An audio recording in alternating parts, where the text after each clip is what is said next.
All right. Hello, all. The real estate investment journey of most people start with owning a rental property. And many people simply buy a bigger house and rent their previous house. That's how they start their journey. The main question in front of them is how to get started. Uh, there are a lot of decisions they need to make, right, when getting into rental property investing. So today, with me, I have Abe Sharma, a real estate investor and broker who has done this many times um, himself to guide us through the guide you through the rental property journey. And Abe and I both have actually done this. So, both of us will be sharing our experiences with you. So, first of all, welcome, Abe. Um, why don't we do this? I think for our users, let me just introduce myself again, and then you can introduce yourself. So, my name is Vaibhav Puranik. I go by name VP, and I live in Los Angeles. And I have been doing real estate investing since 2009. So it's been like 15 years already. Um, I've uh, I've managed many single family homes before in LA. I still own single family homes in Texas, and I'm also a multifamily syndicator. And I've done four syndications so far, and about to launch my fifth syndication very soon. So Abe, how about you introduce yourself too? Thanks so much for the opportunity to be here, Vaibhav. And I think it's really great what you're doing with Old Money Capital and this channel, sharing resources with people. And in terms of myself, I'm president and founder of AV Brokerage. It's a boutique brokerage which provides personalized services to investors, especially focused on multifamily, and as that's what we have a strong background in. I also started in real estate in 2009. Maybe there was a sort of a thing going on that we both knew starting back then. And I'm really excited that we're going to talk about a topic I think that's probably very relevant to many people around managing single family properties. And I think I'm also excited to hear your thoughts on it as well. So thanks for the opportunity. I think we have an exciting conversation ahead. Perfect, perfect. And I'm happy to have you as well. Um, so let's take a scenario, okay? Let's say that I'm an investor and I have closed a single family property. Or let's say I had a house and I moved to another house, and then that house became vacant, and now I want to rent that house, right? What is my first step here? Like, how do I get started with this? For sure. I think it's a really good question. And definitely, I think a couple things that come to mind is like uh, one thing is like how does real estate fit in your overall portfolio? And I think that's important to consider before you take any steps to try to figure this out. And so the story that comes to mind is like when I was getting my MBA at UC Berkeley, I had this professor, Sachar, who taught microeconomics, and he was wonderful a professor. And one of the stories he shared was he went to Home Depot with his wife to go do some shopping, and they bought a lawnmower. And as they're checking out, the cashier asks, "Would you like to buy some warranty?" And one of the things his wife, I think, wanted to buy the insurance or warranty, and he was like, it's fine. When I get home, I will just shift some of our investments to some bonds, get some more bonds, and then instead of stocks. So I think, just that mindset about sort of taking a step backwards and what does your single family home represent?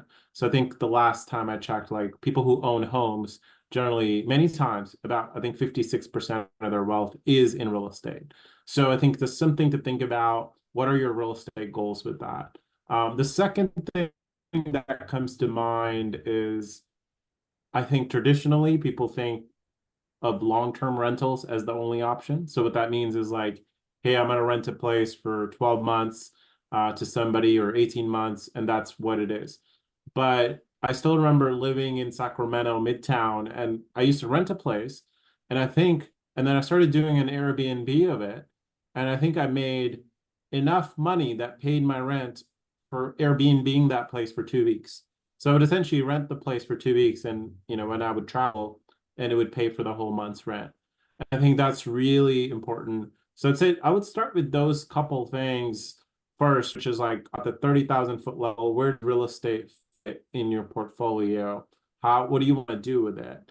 And then the second is, when you think about business model wise, are you looking to make, short-term rentals, or which may have a more cash flow per month, but higher operational costs, versus long-term rental, where lower operational costs, but then consistency of maybe less revenue per month. I could talk about this all day, but I know you said you managed, or you currently also manage single family homes as well. Would love to hear sort of what your take on this as well too, about. Yeah, I think you made a really good point. Is that I think when I started investing in rental, right, and back then there was no Airbnb was not a thing that big, right? And so I didn't really step back and think about it, right? But I think nowadays, when this kind of property opportunity comes, I definitely step back and say that, well, am I going to make this long-term rental, or am I going to make this short-term rental? So that's excellent advice. And I think I would say that just going on your footsteps of like stepping back and saying, I want people to think whether they want to even really get into this or not, because doing this is not everybody's cup of tea. And if you are the kind of person who's going to dread when anything goes wrong, then maybe this is not for you, right? Maybe passive vehicles like syndications and other things are good for you, or REITs or whatever, right? So I think if you are really prepared mentally to do whatever it takes, then jump in and make it a rental. Otherwise, just stay back, I would say. Um, so that's what I would say. So going on your footsteps, just wait, just think twice. Is it really for you or not? Are you willing to do whatever it takes to make it succeed? If yes, then go ahead. Otherwise, do it differently. Just sell it off, because you can always take, especially if it's your house where you lived, then you can always take Section 129 exemption, and you get like, if you and your spouse, like, you can get up to tax exemption on $500,000 of gain, right? So that is always an option. Just sell it off and don't even get into renting. Yeah, Totally. And I think you bring up a really interesting point, which is like, if let's say somebody does want to still play in real estate, and there are these tax strategies, and also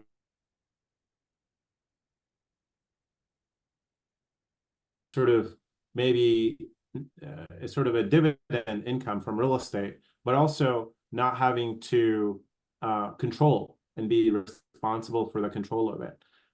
So I think that's a really good point too, which is like, what could be other options, even if people don't want to invest in doing a rental, but they want to stay with the real estate.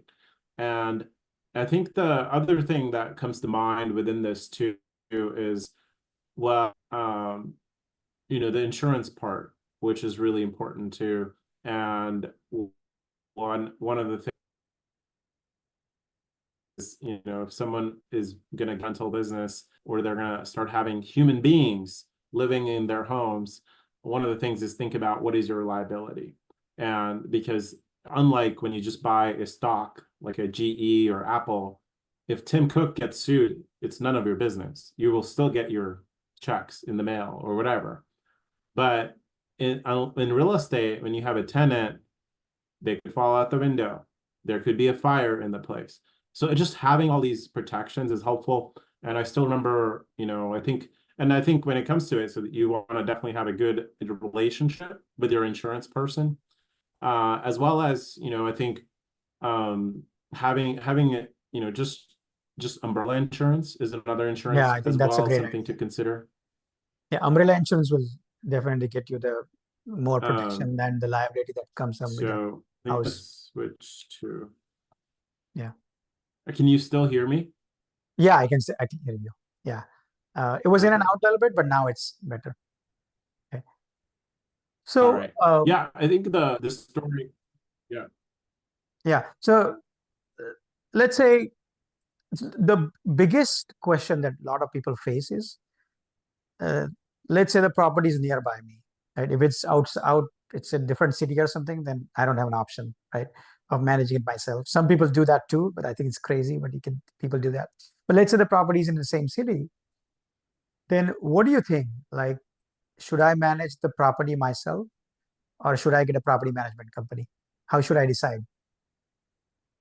for sure. And I think this is something we advise our clients, and because we see sort of all types of gamuts. And um, when I started, the advice we give to people is like, I think evaluate both options first. So one of the things is, let's say you're thinking about what you just said is, but then maybe just interviewing and talking to the 2 or 3 reputable companies in the area. And then one of the key questions you want to ask is, give me a reference for a client that you currently manage, because I want to talk to them and understand.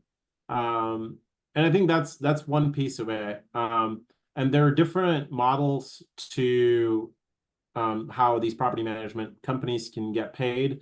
And there are some creative models out there now where some can be paid on flat fee, some could be based on percentage. And when you get, like, let's say you're starting out, I mean, you don't have as much leverage to negotiate those fees, but let's say a few, units down, now you've got over 11, 12, 13 plus units that they're managing, you may have some leverage to even negotiate those property management fees. So I think first thing is just interview and talking, having informational chat with those property management, and look at it as just real estate, just making your connections. You never know when you might need them. And I think the other thing is, ultimately, I tell people there's going to be a phone call every week or every other week, at least every month.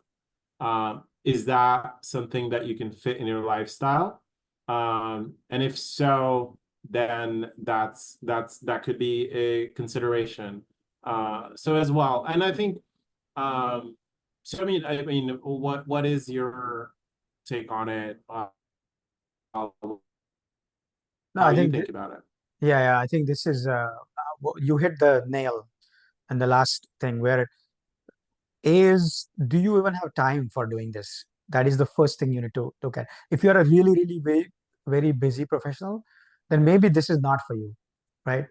Another thing is also, are you the kind of person that they get stressed when, like, if somebody says, "Oh, my plumbing is broken," or "I have, like, my house is flooded," are you going to get stressed or not? Like, if you're going to get stressed, then I think it's not for you. If you think that, okay, it's just another problem I need to solve, then that's fine. As long as you don't dread those calls, I think you're good. But if you start dreading those calls, then it's not for you. I still remember that the early part of the time, right? I used to dread those calls, but like now I'm so used to them that I miss them almost. Like I want to actually have those calls.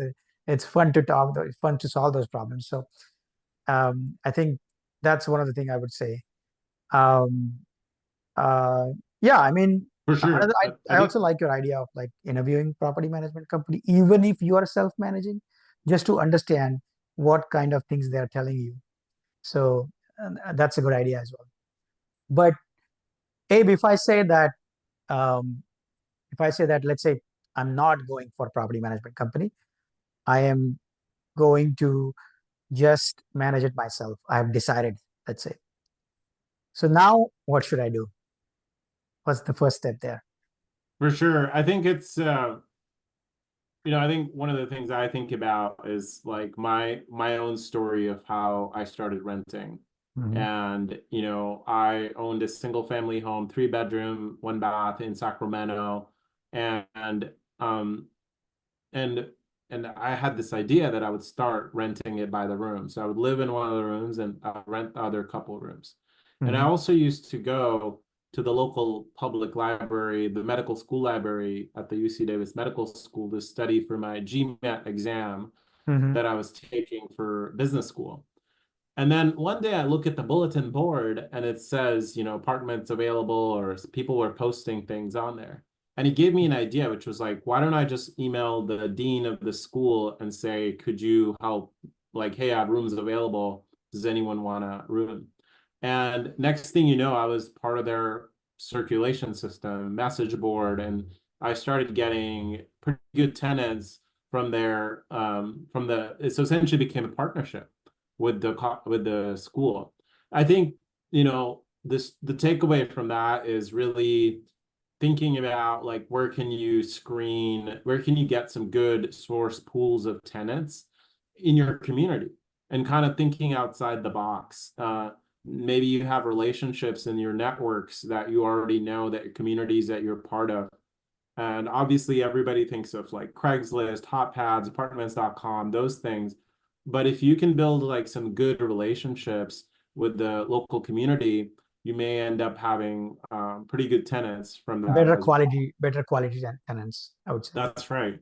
Yeah. Um, so for sure, I think, that's a huge part of it. And I think the other thing I've started to talk about is sort of the insurance piece, which is making sure you have talk to your insurance person and you understand what is the liability in case something happens. How am I covered? I still remember there was a plumbing issue that I had, and I called my insurance person and I said, I think this is gonna, because I had the quote, it was like $5,000 to fix this issue.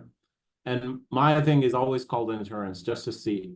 And she was like, this is probably not covered, but I'm going to send somebody. Well, somebody came, and then initially, I think he was walking around, checking it out. He's like, I'm not sure, but I'll write it down. And then him and I talked a lot about baseball. I do remember that. And, we sat down, and then a couple of weeks later, they wrote a check for half of the amount. So I think, just having those relationships and insurance, making sure, and going back to real estate, which is even so you were a homeowner before, and now you're going to become a landlord. And then the business of landlord means you're now in real estate, where it's really people behind those buildings. So you want to make sure you're really making those connections with the contractors, with the insurance people, with the lenders, and all those folks. I mean, I think that's sort of how I would at least start thinking about it. I know there may be some preparations involved. Maybe, do you want to talk about that? Like, what could Yeah, be I was going to say that preparations involved? absolutely, because uh, I think the one thing that comes to my mind is what first can we prepare the property for renting, because you can get the tenants, but yeah, if your property is not prepared properly for renting, then you might face some issues. Like for example, we are used to like living with so many problems. Like there could be minor problems in our, like one of the blind is broken, or one of the doorknob is not, it's loose, stuff like all of those problems needs to be fixed in the house. And what you would be okay with is different from what a renter would be okay with, right? So if it's your house, then you're just used to those problems. Like I'll fix it later. That can go with the renter. So make sure you're there.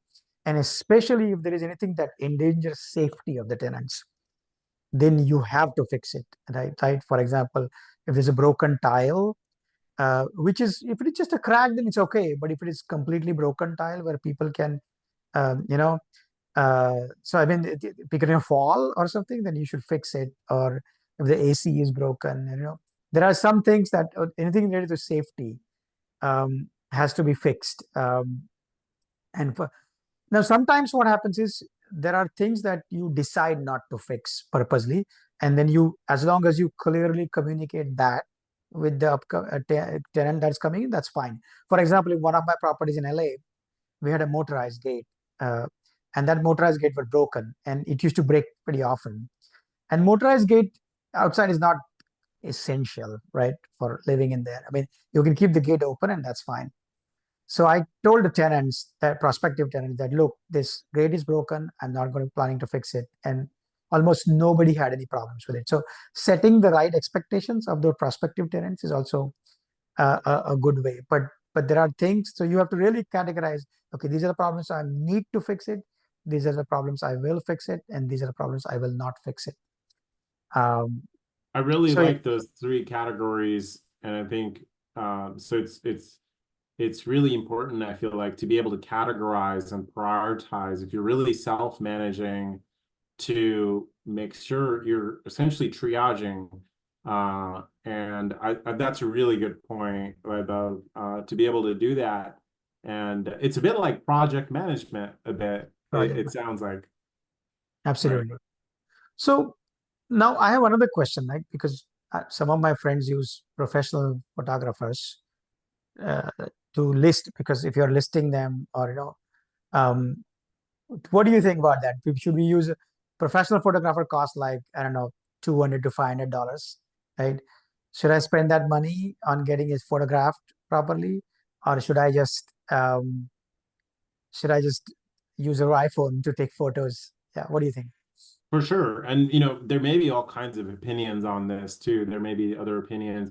In my experience, like, so when I've worked with the commercial real estate properties, I've noticed when we hire a professional photographer, those properties are marketed better for leasing. And this is in particular, I'm talking about like office spaces in San Francisco, downtown San Francisco.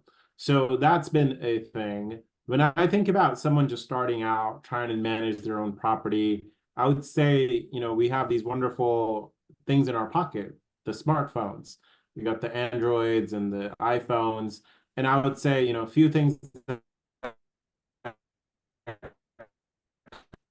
come to mind, and that would help you kind of take good photos. So one is like just making sure there's a zoom level. You can change it to 0.5x.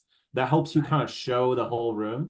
So what you want to do is kind of go to the corner of one room and kind of take the whole photo there.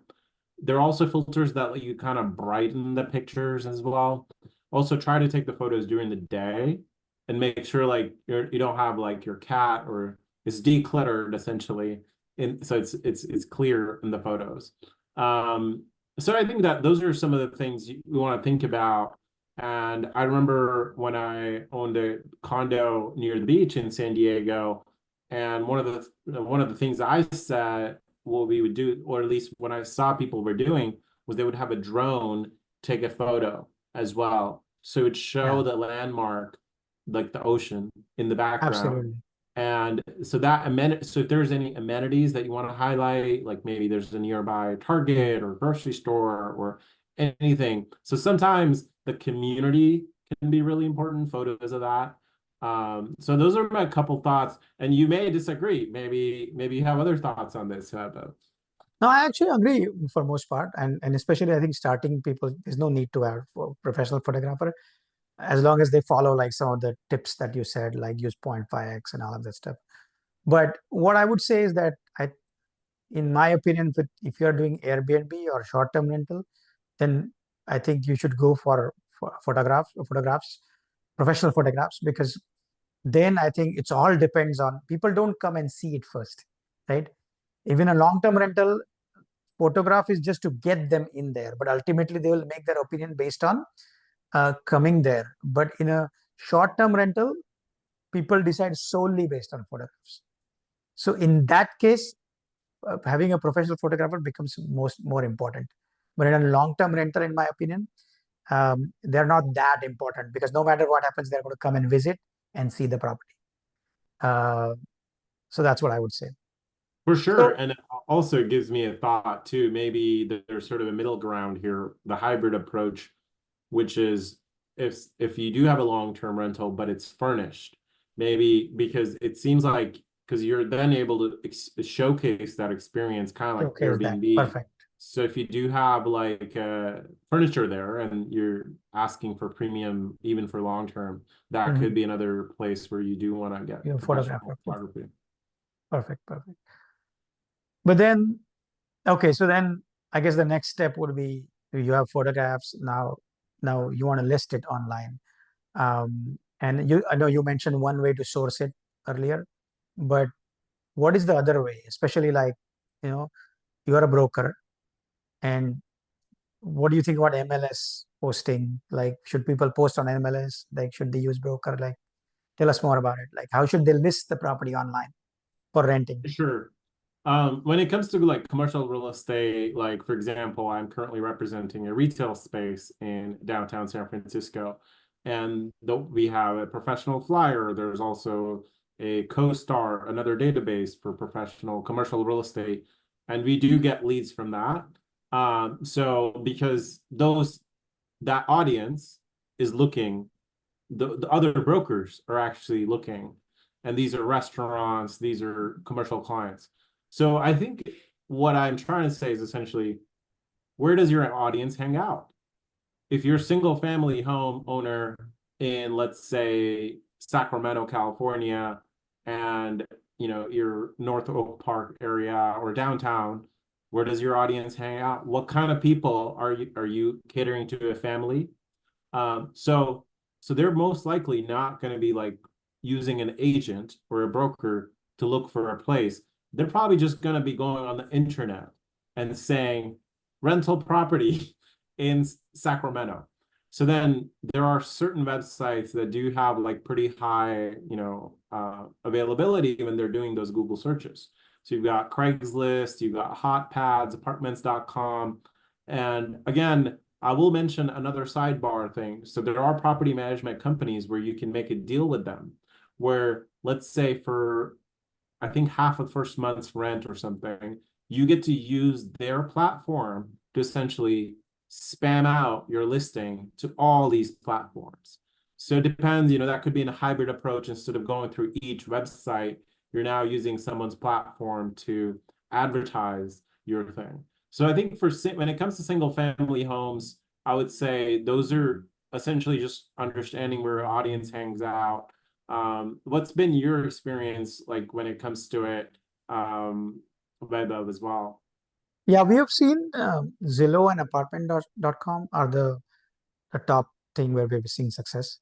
But you're absolutely right. I think there's a Facebook marketplace that I've talked about, but one of my partner always doesn't like Facebook marketplace because she says that you get false leads. It's like a new Craigslist in a way almost.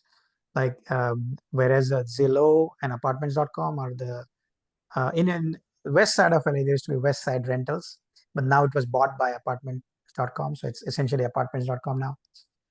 But those are, yeah, apartments.com and Zillow is would be the best. Of course, Zillow I think charges money, so you have to be careful. Like, I mean, as long as you're willing to spend, but it's a small amount, like 40, 50, $50 or something.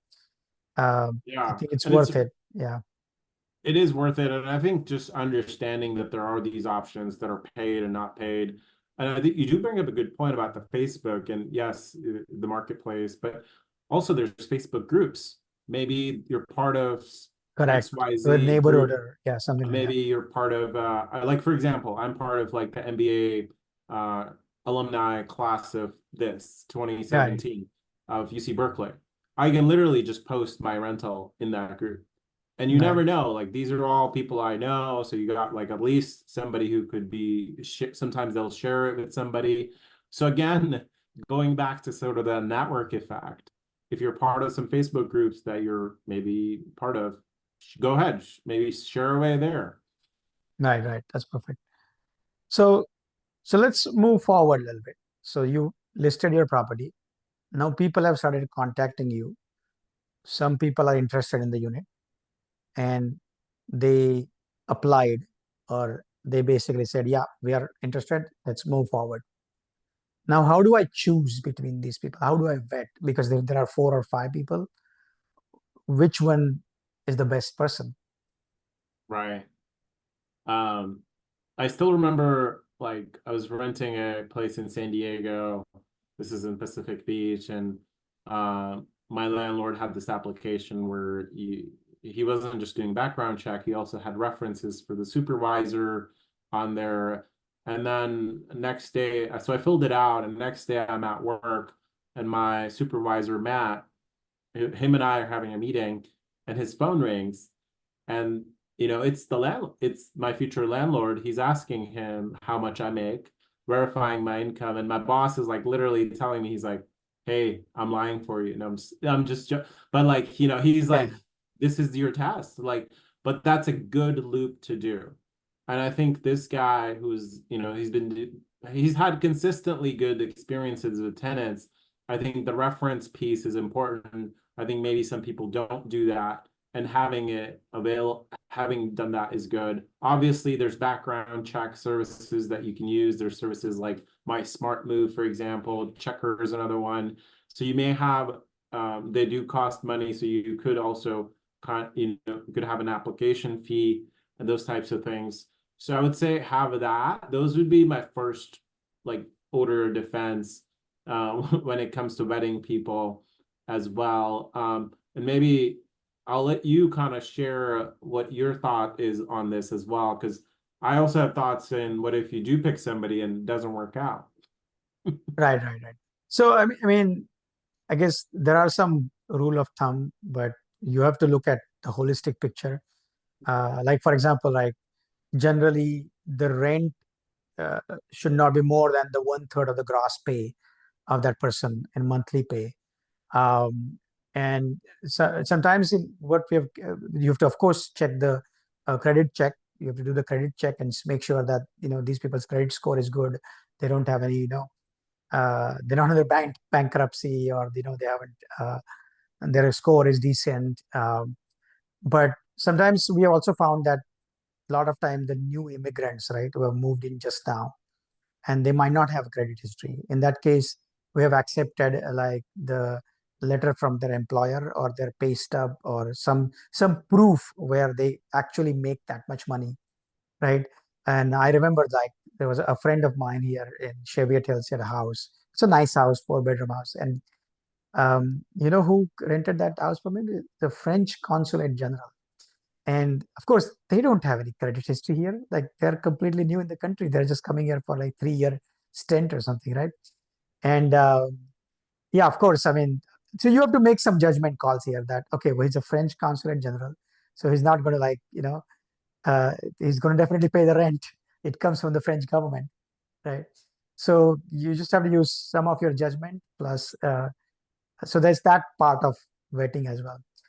Um, yeah, and of course, I think uh, I think you were going to say something about like what if that doesn't work out. But I think let's come back to that a little bit later. Sounds But good. let's yeah, what we're saying? Yeah, we can Yeah, skip over that. So why don't we, yeah, I think that's yeah. I was going to really say that let's say you choose a person based on all these factors, and now you need to then I need to get a lease signed, right? So where do I get a lease to get signed, right? You're the broker, so you definitely know like how do you do this thing. Yeah, so I mean, um, that is one area you can approach a broker also. So because brokers would generally have access to car forms, which is California Association, a realtor form. If Mhm. it's a commercial form, they also have that. There's also another AIR is another organization that has these forms. So what I mean is because of my membership and access, I would be able to actually just go in the database and I have like legal people who've verified and validated these contracts. So that's one thing. You may also be able to sort of find ad hoc deals online on the internet. But ultimately, you want to notice, like, just want to have key sections that you want to think about in the lease agreement because there may be different. Maybe some you're not in California. You're looking at you're from Texas watching this video. So like Right. one of the things is security deposit. So at least in California, you can do up to 2 months. Mhm. And if it's furnished, up to 3 months. There are some exceptions to that, but ultimately, most people can manage under that. There's lease term as well. So thinking about is it 6 months, 12 months, and what does that look like for you? And the termination rights as well. So that's one other thing. And I'll just add on to that. I think it's always good to know your local laws for that area because every resource might be different. So you may be able to actually, I'd recommend going to the city hall and maybe like understanding what it is like. They might have resources for landlords essentially that would Mhm. help you. And notice to enter, it's always nice to be able to get into the property within 24 hours. So just making sure you have a notice in case there are emergencies, just having some language around that. Noise issues, it's possible you want to have a good relationship with the neighbors and making sure that's in there as well. And if someone's going to be late, making sure there's a late rent fees, any type of fees that you incur. Let's say someone wants to pay using other resource like credit card or something, making sure those are very transparent and specified. So I would say if you sort of have those things, I would say, and maybe having talking to a broker as well is helpful, kind of have them even look it over. Or if you have an attorney, go for it. But making sure those key sections are solid, then you should be in good shape there. Good, good. My answer would be talk to Abe, meaning talk to a broker. And these property managers sometimes are also brokers, right? Or I think California requires them to be. So Exactly. they either talk to a property manager or a broker, and then they'll give you all these forms. And of course, you said online also some forms are available, but you have to know which forms to choose and not. So I think it's better to take Abe's help or people like Abe's help. Um, so okay, so now I have the lease signed. Now, a lot of people, my friends use rental management software for ongoing basis. What do you think about that? Like, do you need a rental management software? You don't need it, or if yes, which one? Like, you have this idea? Yeah. I think for me, it really depends on the size of the portfolio. And for if you're just starting out, I would say Excel is great. At the end of the day, so think about the end in mind, which is your CPA. You want to, at the end of the day, one of the things is you want to be able to, everything you're spending money on, you want to be able to provide that to your tax person at the end of the year. So Yeah. they can literally write down everything and, hopefully you are going to come out in a good way on taxes. So that's Okay. one big piece of it. So when it comes to that, which is what helps you do that, making, if you're doing it management yourself, maybe making sure you're just spending everything on one card so you can download that easily, or if you have access to, or if you're more like you can do QuickBooks or Excel, for some simple properties that would be it. There's more sophisticated when you start to go to commercial properties. There's Yardi, those types of things. But I would say if you're just starting out, just making sure your expenses are well managed, so then you can produce a report at the end of the year for your CPA is really important. Yeah, what are your thoughts on that, Vaibhav? Is there another one that you might have heard of? I have heard a few, but I agree with you that most people who are just managing one or two rentals do not use any software for this management. The only thing this software bring in that case, in my opinion, is that if you want a direct deposit, then some of these software offer that direct deposits. And there are some softwares available where you can get the rental forms, background check, all of this thing as a one package. So in that case, it could be useful. But I 100% agree with you that with one or two properties you're managing, you don't really need a software. Just make sure you have a good spreadsheet. And Stessa is one software that I've heard and I've actually tried to use as well. I gave up after some time, but I don't know. I don't remember now why, because it was like 10 years ago or like at least 5, 6 years ago for sure. And then there is a Rentvine is another software that some of my property management companies use, which is, I think, pretty cool. I don't know whether it works for a single family or not. There's many others, Buildium, Propertyware, all of those things. But again, those are meant for bigger clients, like when you have bigger portfolio. So yeah, that's what in general, I don't think you should worry about that. Just manage it well in spreadsheet. Okay.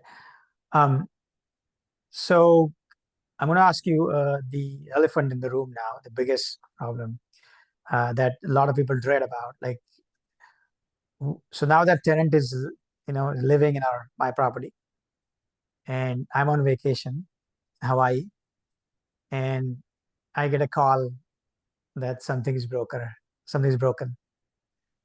What do I do? How do I not freak out? I honestly, I think there's going to be some freak out, right? If someone's just starting out, like, what do you do? And I think that's a really good point.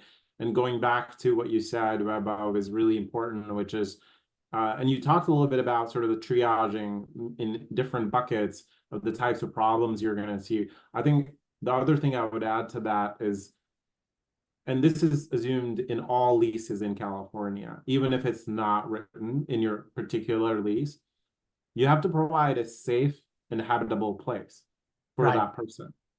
So even if like this literally doesn't say that in your contract, that's provided. So so what that means is if it's 120 degrees outside and the AC goes out Yeah. and the person is calling you, there may be some safety issues soon. Correct. And that is a high severity issue. So and so you can't defer that. So I would say like a few things, and that help is like making sure like the HVAC, plumbing, roofing, the heater, like the bigger appliances are maintained well properly. So you can avoid a lot of these calls by just making sure you have a maintenance schedule of some sort, and those guys are going. But there's going to be a call, like the AC, the capacitor or whatever might break, and then so you want to have those guys on speed dial when you do need them. Um, and the other thing is, yeah, I would say those are the things. So just being organized. So even if you're on vacation, maybe delegate to somebody. So like, for example, I remember even not even delegating. If it's just your first property, I remember when it was my first property, I would have my friend Manny drive by, like just every week, just to see what's going on. Just driving by because I'm not there. And I think that provided me peace of mind. Yeah. No, I mean, it totally makes sense. I think that that's what I would say too, is to, I think hopefully things have broken when you are at home and then you have found some vendors and you start trusting them over the time and then you keep them with you and then just call them when you're on vacation because at that time you don't want to spend too much time, right, trying to find people. Otherwise, Google is always your friend. Or another, actually, sorry, I realized one more thing. Thumbtack is amazing, excellent resource for getting vendors or these kind of things. You just anywhere you are in the world, just go on Thumbtack and say in this zip code, I need this kind of person, and they start chatting with you right there, and you can get it done. So Thumbtack would be a good resource too. That's amazing. I feel like by the end of this video, someone's gonna be able to like really have at least a good steps to Yeah, some think about. concrete steps too. Yeah, concrete steps with the websites that you're talking about. And I think, yeah, it's been really fun to discuss all this. Right. So I think we're almost at the end of it. So I think if something goes wrong, let's leave that for some other video, or maybe we'll do entire video on that. But what I would like to know from you is, are there any books or resources would you like to recommend for people to gain knowledge in this area more? What books would you recommend? Yeah, I mean, in terms of resources, I'm happy to connect with any of your audience members to be a resource. And I always say, if I don't know the answer, I'll find out somebody who does. The books, one of the earliest books when I was starting out in these rentals and businesses was one of the brokers recommended Wall Street Journal's Complete Real Estate Guidebook, and really kind of set me up in the mindset of thinking about real estate of not just one property, realizing that real estate generally snowballs in America, and America is like a very friendly country when it comes to real estate taxes and XYZ things. So I think that was kind of good to have like not just what am I gonna rent this property for, how much, but like what could be my plan 3 to 5 years down the line with this property. Right, perfect. What And about and you? And do you know any books? I know you yeah, I love to mean, read as well. uh, to be fair, I I'm a big fan of Bigger Pocket Publishing and especially Brendan Turner. So there's a book on managing rental properties. That's the name, Book on Managing Rental Properties by Heather and Brendan Turner. I think that's good. There's also self management landlord or a self-managing landlord by Bigger Pocket Publishing. I forgot the name of the person who wrote the book, but I like Bigger Pocket Publishing. Their books are usually good. So and they so those are the two books I would recommend. Um, yeah, I think that's about it. I mean, um, as you said, Abe, thank you very much and for joining this. I think a lot of tips, interesting stories from you. And as you said, hopefully people will learn something concrete out of this. And obviously, we'll mention both of our contact information in this YouTube video and or wherever other social media posts that we'll make. Yeah, thank you all. And Abe, do you want to say something for our listeners? Well, thank you again. I really appreciate all the work you guys are doing at Old Money Capital to have these resources available. And I do enjoy checking out all the links and resources you do share. So thanks for the opportunity to be part of the conversation. Perfect. Thank you.